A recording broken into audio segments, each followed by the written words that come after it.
so many ministries, so many areas, and in agencies as well. The issue of corruption has come up every now and then.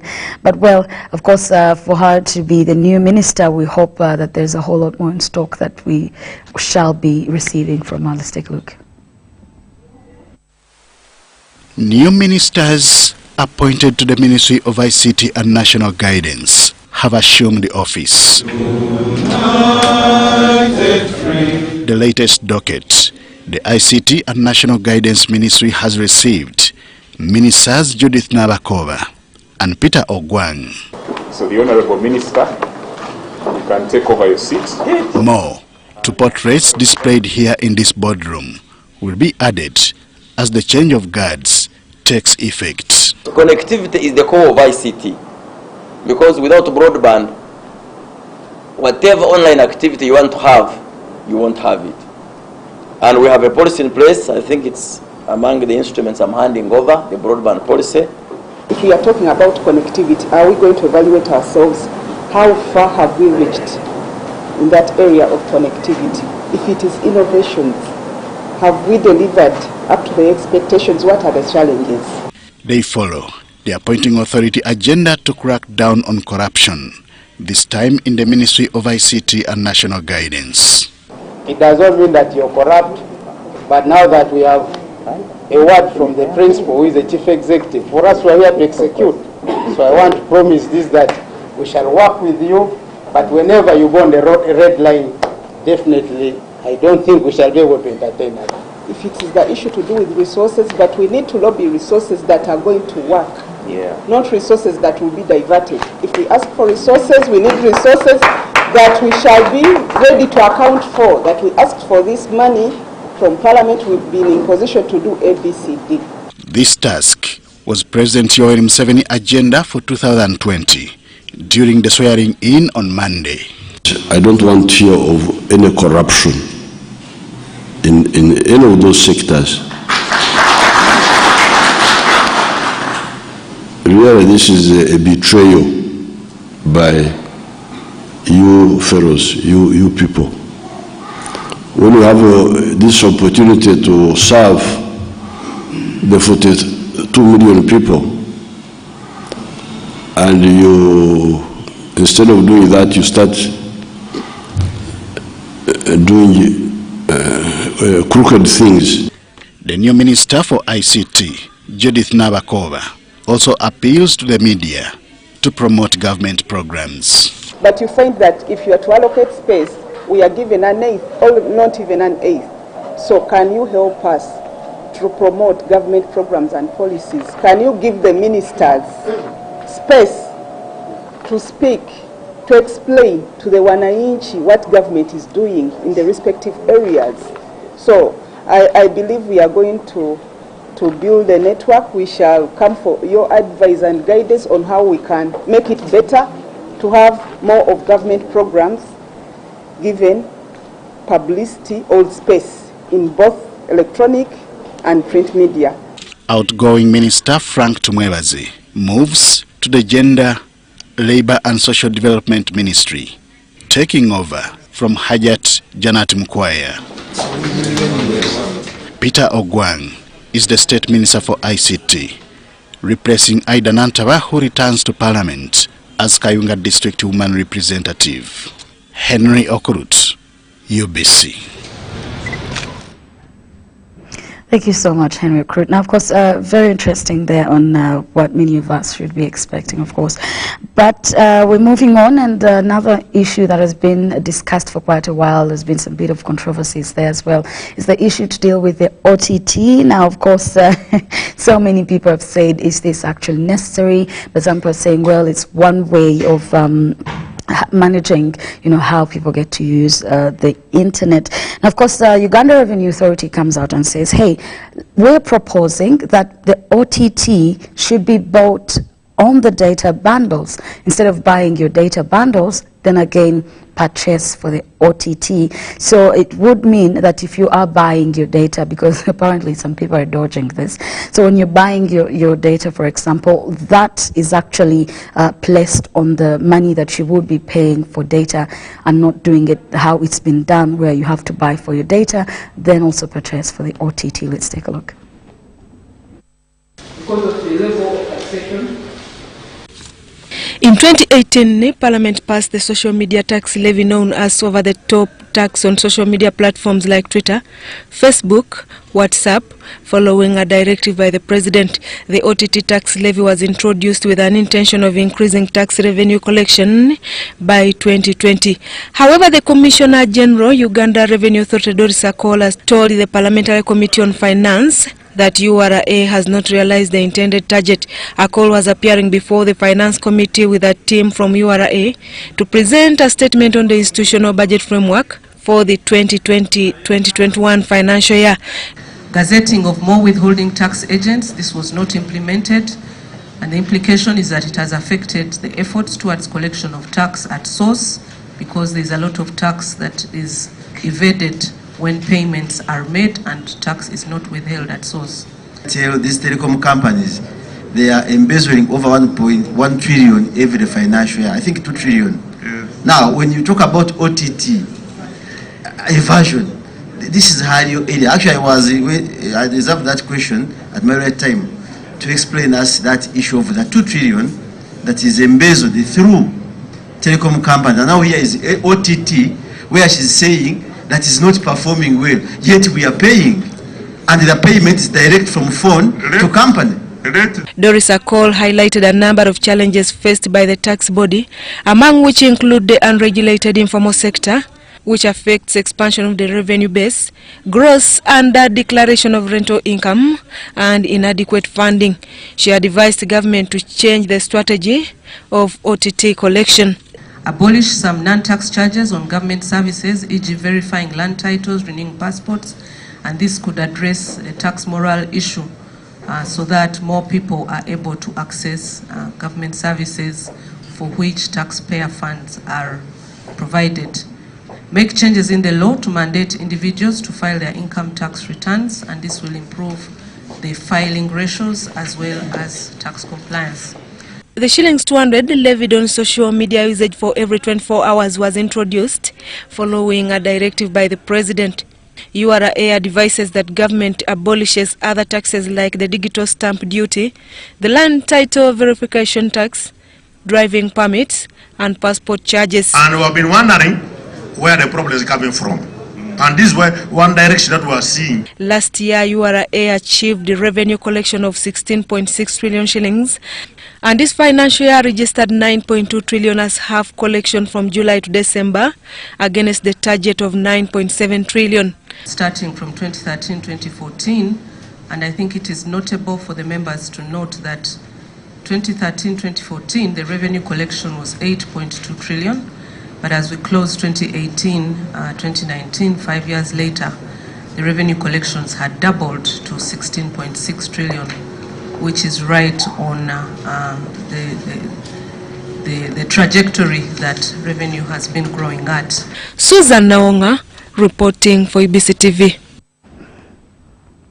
Thank you so much, Susan. Now, moving on, we're looking at new developments at the Oasis Mall, and of course what we're seeing here is that Carrefour is one of the largest hypermarkets and supermarkets chains in the world, operated by Majid Al Fataim, which which owns the franchise rights. And of course, Minister for Trade there did come out and told them to embrace the Buy Uganda, Build Uganda. Let's take a look. Oasis Mall was one of the busiest shopping centers in the heart of Kampala, and definitely we have to give credit to Nakumatt Supermarket. The closure of Nakumatt Supermarket severely affected businesses here. However, there is a new lease of life with the opening of Carrefour Supermarket at the same place. The business community is already excited with the new development. Peter Mutebi, who runs a computer shop, has started experiencing increased business after a 3-year slump. So how is it right now that we have Carrefour? It's very interesting actually. So far the business is doing well. We've started working. Even other shops which are closed, they have now opened. We are doing very well. And hopefully we are expecting a lot more. Carrefour is one of the largest hypermarkets and supermarket chains in the world, operated by Majid Al Futahim, which owns the franchise rights. As we expand our footprint in Uganda, but there will be a further job creation in developing, maintaining, and supplying our stores. Because you'll have to know that with Carrefour, we create direct jobs, but also indirect jobs. We have also a duty to the environment and our surroundings. As a company that is committed to overcompensate for water usage and the carbon emission by 2040, and this is our pledge, we want to become a net positive by 2040. We want to make sure also to phase out any use of single plastic by 2025, and our pledge to the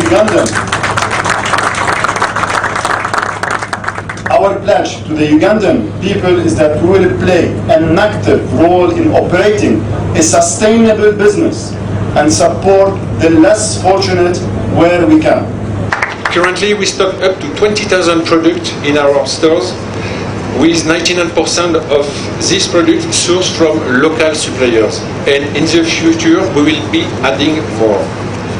I also want to take this opportunity to thank all our colleagues, especially the 180 local Ugandan colleagues who have worked with dedication and pride to launch our first store and now are focusing on delighting our customers. Minister for Trade, Industry and Cooperatives, Amelia Chambade, urged the investors to embrace the Buy Uganda, Build Uganda policy. So I'd like to particularly applaud Mr. Majid Al Futahim for choosing Uganda for investment and Carrefour as a whole, which will indeed contribute to job creation, create organized and expanded market for local products, stimulate production, and contribute to tax revenue. Government is committed to providing a conducive environment and business environment through development of open and legal policies that promote private sector competitiveness and fair trade. Like some of the policies are like this National Standard Policy, Buy Uganda, Build Uganda, competition and consumer protection, among others, and many other laws. As part of the Majid Al Futahim retail offering, Carrefour operates over 300 stores in 15 markets, with Uganda being the 16th across Middle East, Africa and Asia. Dennis Igoa for UBC Business. Thank you so much, Dennis Sigo. And of course, Buy Uganda, Build Uganda is very key. Though just yesterday, I remember someone was saying, if we're pushing for Buy Uganda, Build Uganda, the situation like what's happening to Makerere students shouldn't be happening, because these are things that are done and can be done by the Ugandans here, and it's nothing about the material. The material is here. We have the Nigels of this world and of this country and things like that. And also, you know, everyday tailors or small-scale tailors that can actually do this kind of work. So while we push for Buy Uganda, Build Uganda, this should actually be a reality. It shouldn't sound like it's something we're pushing for, something that's good for speeches, but it should be something that we need to push for, because we also need to show the Ugandans, the citizens, that indeed, yes, this is something that you can go for as Ugandan, because we always say we have a mindset, yeah? We tend to go for things that are not made here because we think they're better, which is not the reality. Now, moving on, NADS has got about 500 tractor operators trained. Now, of course, this is to ensure that, because we're looking at mechanization of the agriculture sector, we're looking at improving, at yielding more in the shortest time possible. We're looking at ease of work within the agriculture sector there, especially when it comes to the harvest time, when it comes to also post-harvest handling and things like this. So it's very, very important that we're looking at 500 of them that are trained so as to have the knowledge on how to work with the machines that are available, with the tractors that are available. So let's take a look there, because this is very, very important to all of us. Agriculture forms the backbone of Uganda's economy, with about 70% of the population employed in the sector. The farmers are still at subsistence level, using a hand hoe whose output is unsustainable. Government has introduced mechanization into the sector and trained 500 operators. The initiative is taken through National Agriculture Advisory Services. Addressing journalists at the Media Center, Minister for Agriculture, Animal Industry and Fisheries, Vincent Sembija, says that through NADS, emphasis is put on value addition. Agricultural interventions under the commodity approach. This strategy provides an alternative method of channeling government resources to increase production, productivity, and value addition in the agricultural sector. This will ensure quality of produce at international market. But you even wake up people so that people don't always think about producing for the achievable market for a winner. People should know we have a processing factory here. Let me engage with them and produce for them. The minister also warned farmers about outbreak of locusts in the neighboring Kenya, reminded farmers to stay alert. Severe and scary. So, and we are in the same zone. They usually move from there to here if they are not handled from there. So we are ready for them, and we are, as my Minister of State mentioned, we are watching very, very closely the movement of these locusts. And once they invade, we are ready to handle them. Government will improve food security in this season so that the country produces enough food for consumption and export. Lydia Chomkama, UBC.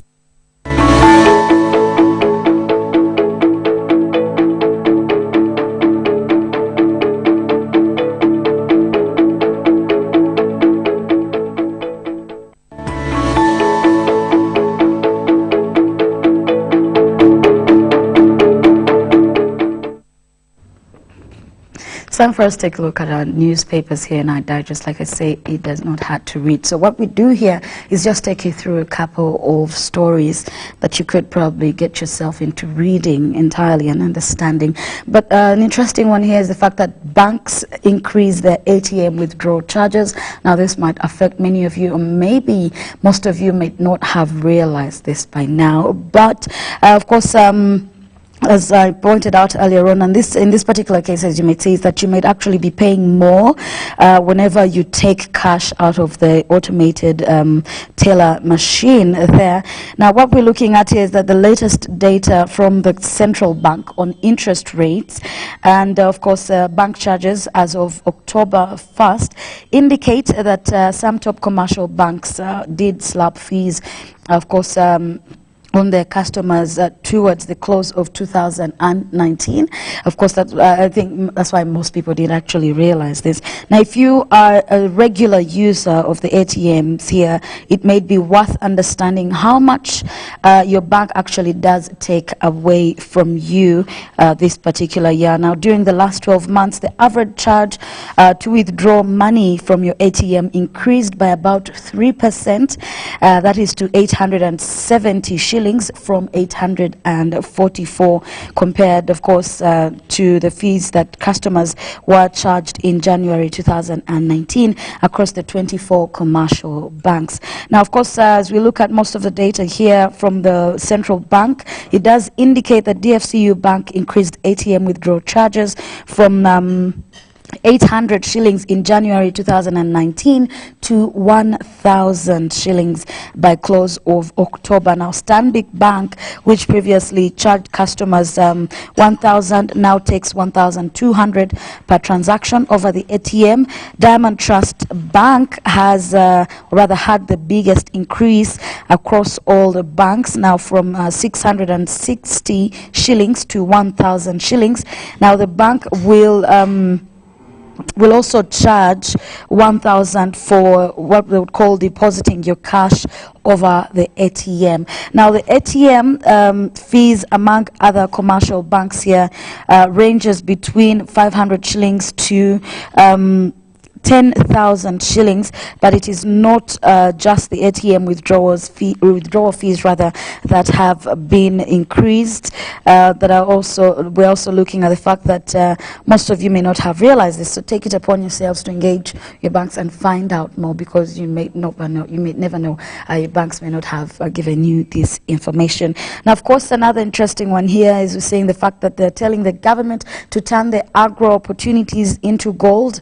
Now, of course, they're looking at so many things and some of the gaps that the agriculture industry is having. Now, when Matia Kaseja, the finance minister, in this particular case, got an opportunity to, they're saying, to sell goats to the Middle East, he never, in this particular case, imagined it would be so hard to look at some of the things in terms of the numbers and added issues that came with them. So, of course, we're looking at NADS here, the fact that NADS should also take opportunities. The NADS program should take much more opportunities. So some people feel it has not exhausted its core duties, but of course that's a discussion that many people have had for a while, a debate that many people have had for a while.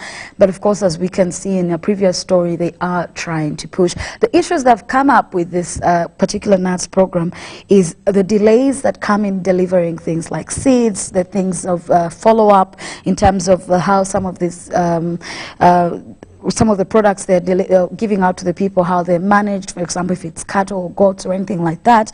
So, and also that some of them are actually infested with disease and they're not the good quality kind of seed. So these are the things or discussions that have come up, but I do hope this time around NADS has a solution to these things. Of course, another discussion here on coffee. When we talk agriculture, coffee will not be missing out here, as we're looking at the fact that the latest report by the Uganda Coffee Development Authority there does indicate that the coffee exports in November 2019 there did make a good improvement, and of course hopefully that this particular year there'll be a whole lot more. Now, there's been a discussion there on the bill as well on how because some people came up within the coffee growers saying that there's lots of middlemen, okay, and then also on how to get their products on the market. These are some of the challenges that they've been experiencing. It's been the performance has been quite fair, but they're hoping that if some of these things are dealt with, and also, of course, things like registering the coffee growers, in this particular case, to have enough information, to have the data, to know who to give what information and things like that. So these are things that probably will be dealt with. And I do know that coffee being one of our leading cash crops, that this is something that will be dealt with as soon as possible. I'll not exhaust this, and of course the different players, of course, will be following up on with my colleagues on how far some of these discussions have gone. Last year we talked about them. Now it's the beginning of the year, so many people are sort of cool and calm to see what's going to happen, but I think it's high time we went out there and found this information for ourselves, not waiting for us to be called as journalists. So maybe you can have the latest reports on these discussions. Well, I'll not exhaust everything, like I say. Find yourself a newspaper, go on the social media and read and read and read and find out what's happening around you.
Airtel Money School Pay. Dial *185 hash, select option 6, school fees, select option 2, school pay, select option 1, pay fees, enter student number, enter the amount, enter the PIN number to complete payment. Beat the back to school hustle today. Pay school fees conveniently using Airtel Money. Airtel Money, simple, instant, secure. Airtel, the smartphone network.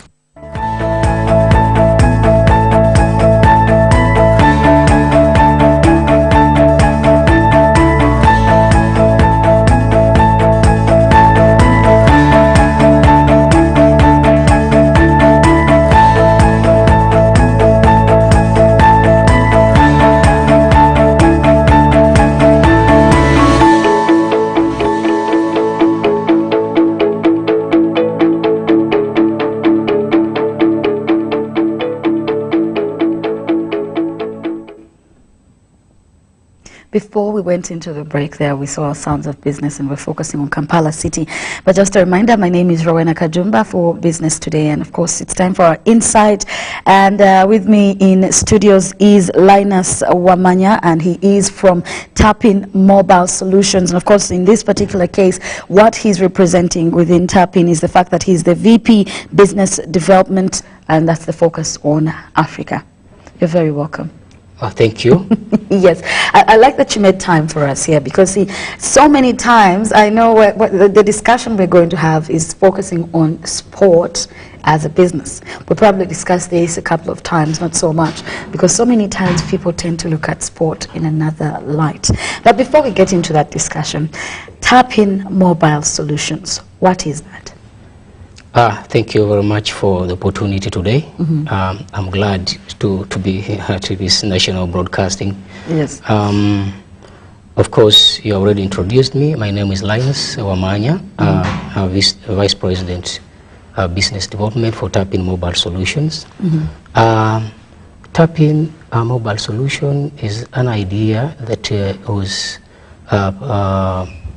perceived last year in the United States, and our mission was to look at the challenges, opportunities that exist in the developing nation in terms of the football development. Okay.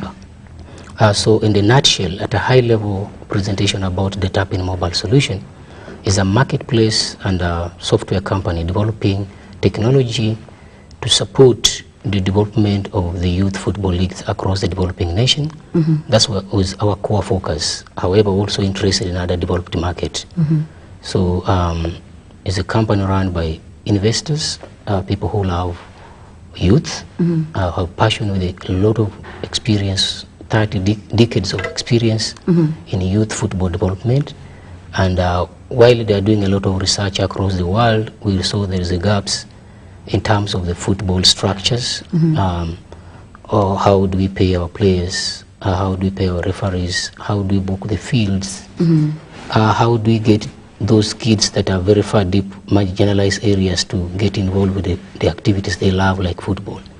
So we saw all these gaps are something that we know we can solve, and as Tapping we say, let's try it and see if we can get an impact in the world. Okay, so what were those solutions to cut those gaps? Of course, there are many challenges. If you move across, especially Africa, we don't have structured leagues. I don't know if leagues are like, actually if they're there, they're not structured, and maybe they don't exist. I'm talking of a career, how you develop a player, for you to identify the best player in a country, it must be an investment. Yeah, and this investment is not something that is very easily to be done by anyone else. So while we know that the developed market has invested heavily to make sure that the structures in player development, it's reverse in our developing nation. So we saw like if we start as a technology company to support this kind of challenges the federations, the governments face in terms of the player development, it is something that can add value to our company.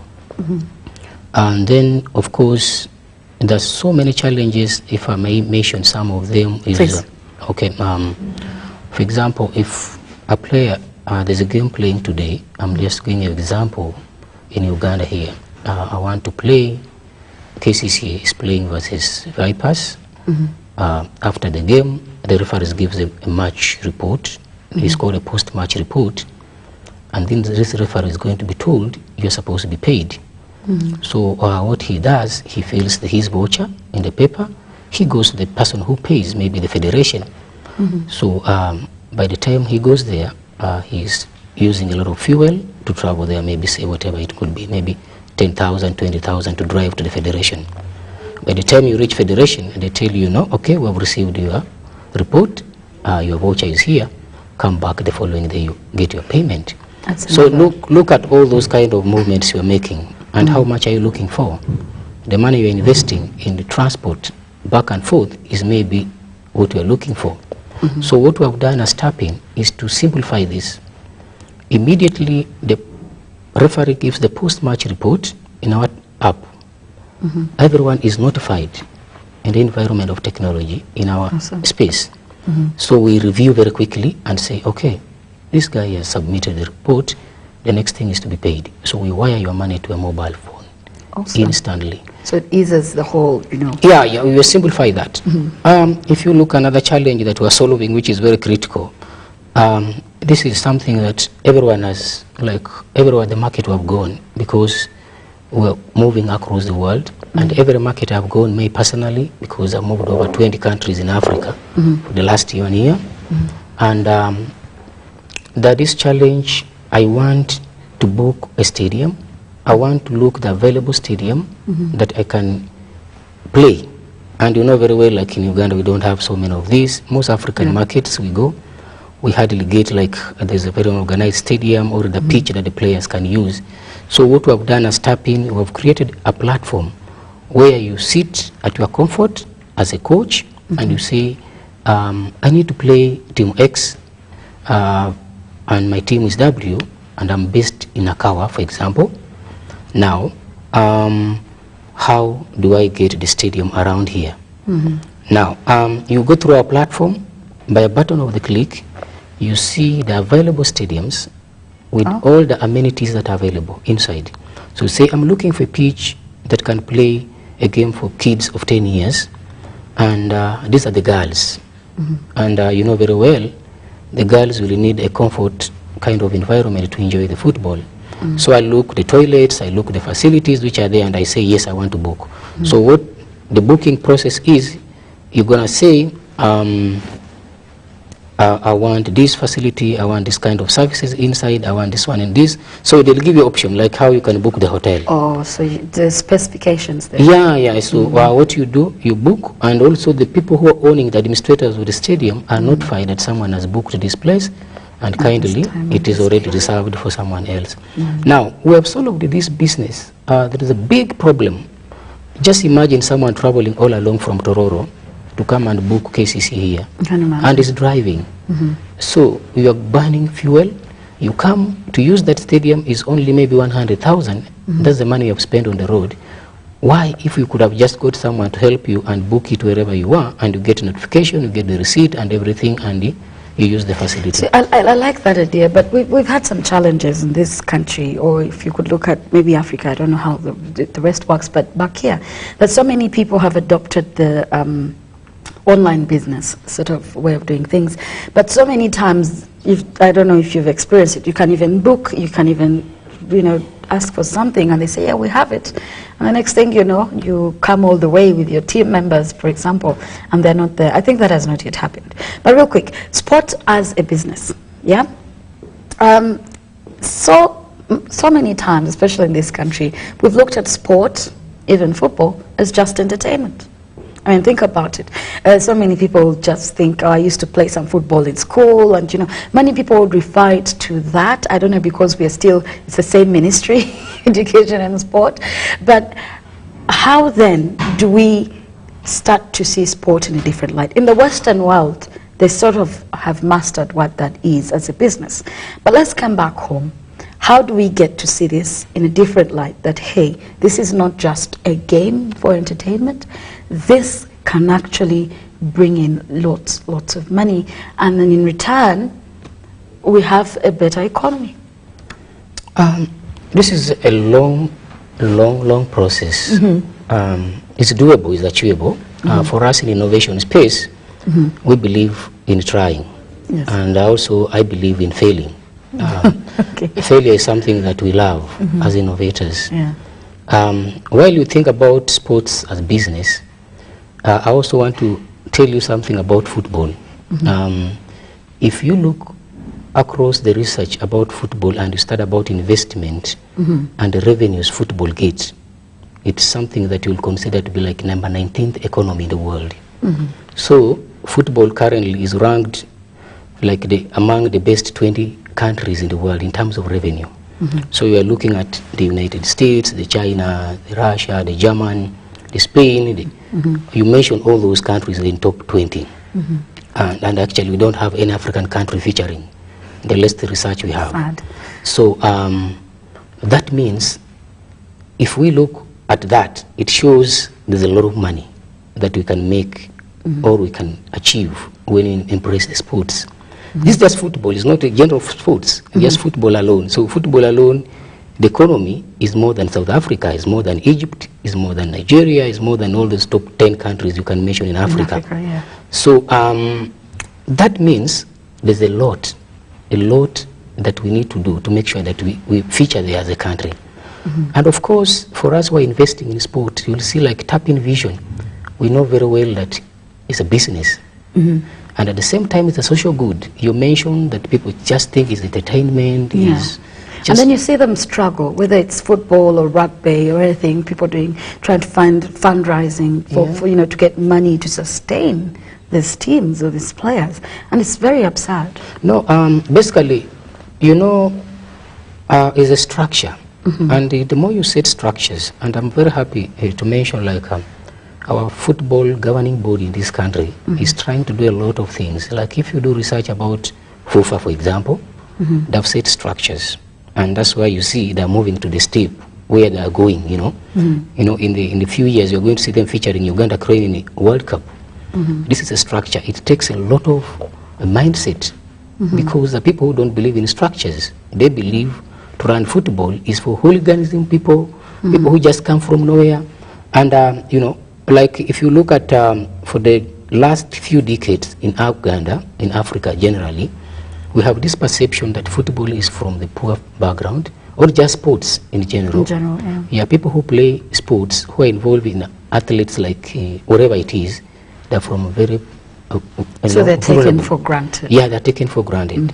So you'll think like, for you to get the best player, look at Didier Drogba, for example, he came from nowhere. Look at our recent Sadio Mane, who has just won the African best player of the year. He came from nowhere.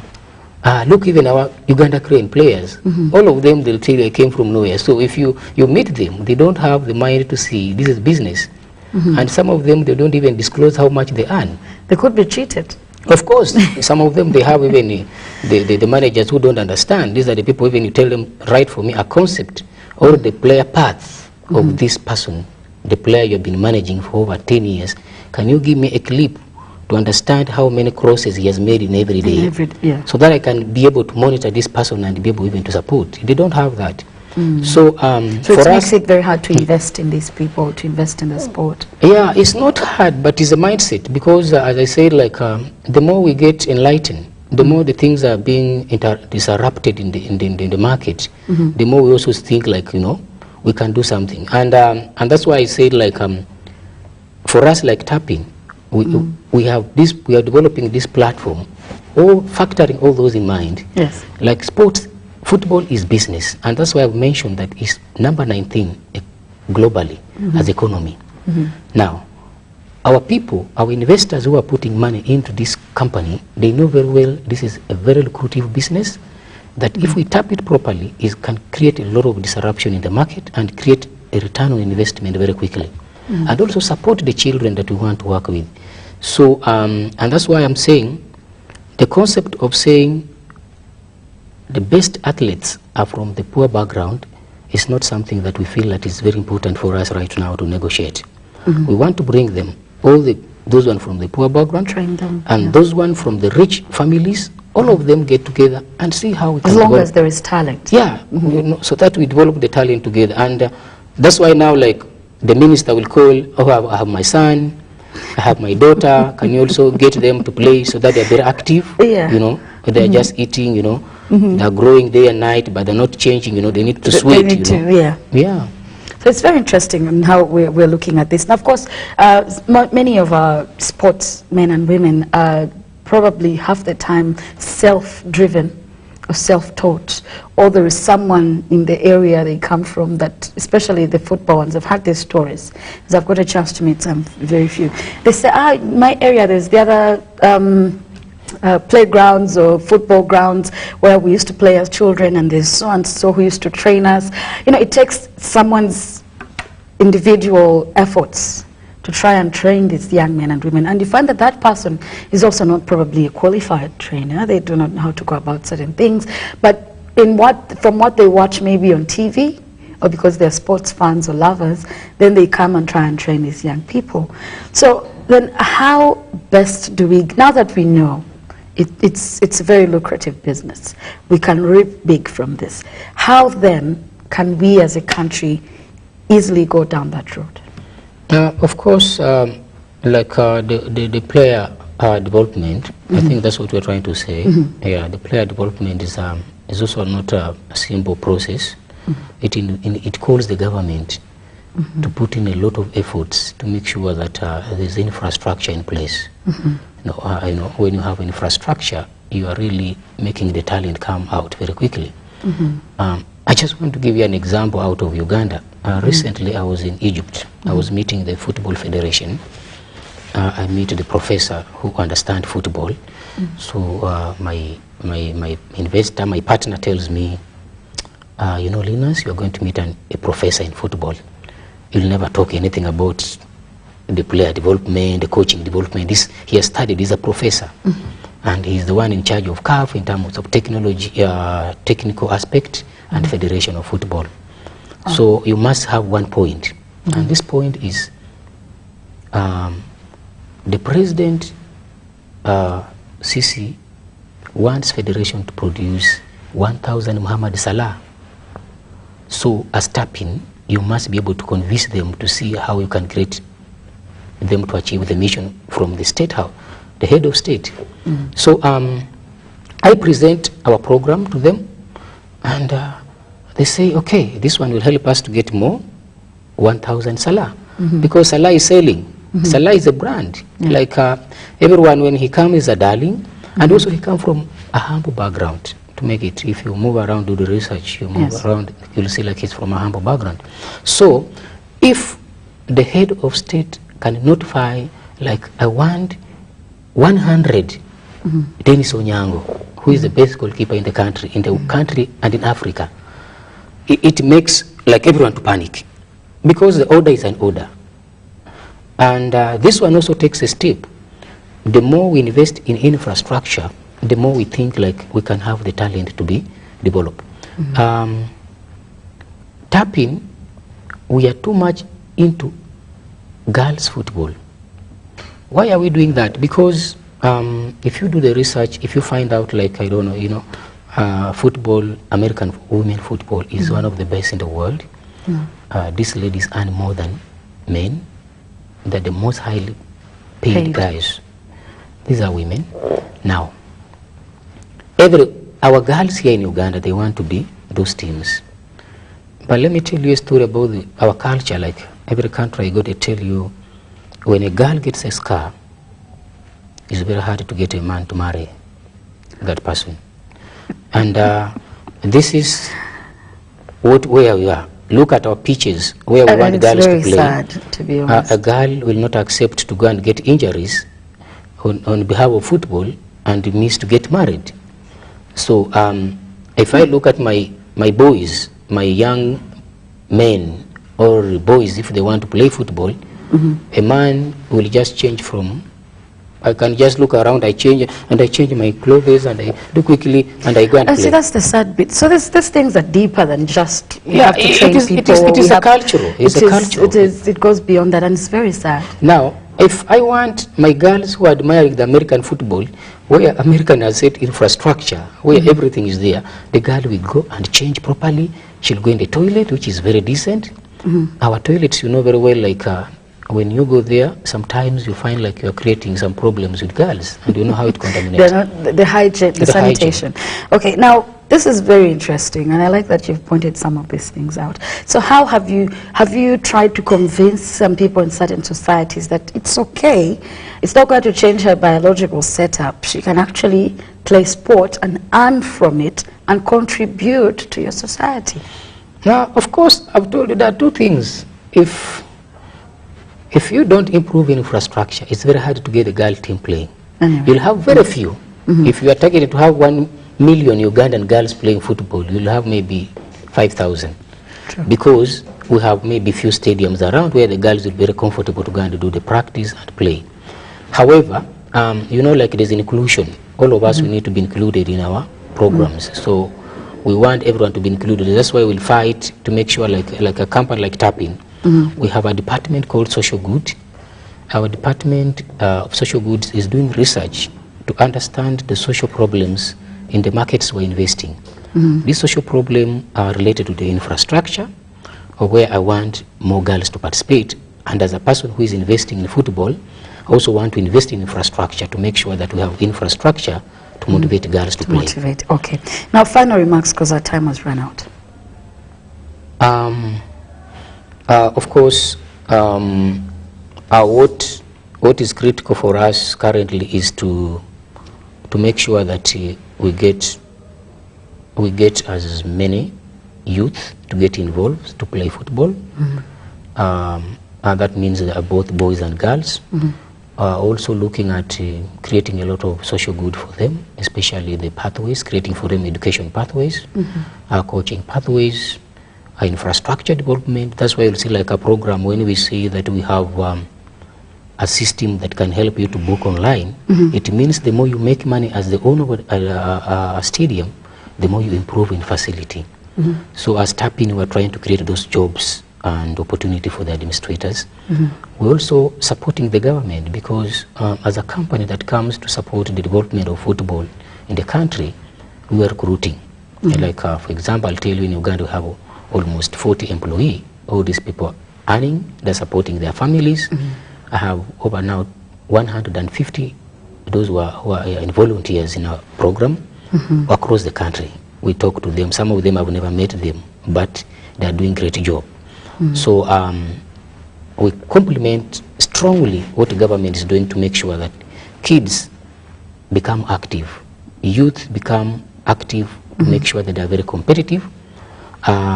Kids who are doing bad habits like drugs, the teen moms now, there's a big story. We are trying to make sure that we control that, to make sure that they're very happy, engaged in football. Also helping the people who are controlling football in the country to identify the talent through our system. So where they can't reach, we are trying to reach there to make sure that we give them opportunity to access the best talent without bias across the country. Indeed. Well, thank you so much. Linus Wamanya with me here in studios. He's the Vice President of Business Development, and that is in Africa for Tapping Mobile Solutions. Of course, we've been looking at how we can look at sport as a business, of course, looking at the development aspect of this as well. At the end of the day, I like so many things that he has pointed out, but because of time, I will say we cannot exhaust everything. But I'm pretty sure you picked something, yes, from this particular discussion. Now, I know maybe we'll get another opportunity sometime, but thank you so much. Thank you. I do appreciate you for your time. And also, my time has run out. My name is Rowena Kajumba. From me and the entire business team, have a good day.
the street. And the Iranians, thousands and thousands of Iranians, were supposed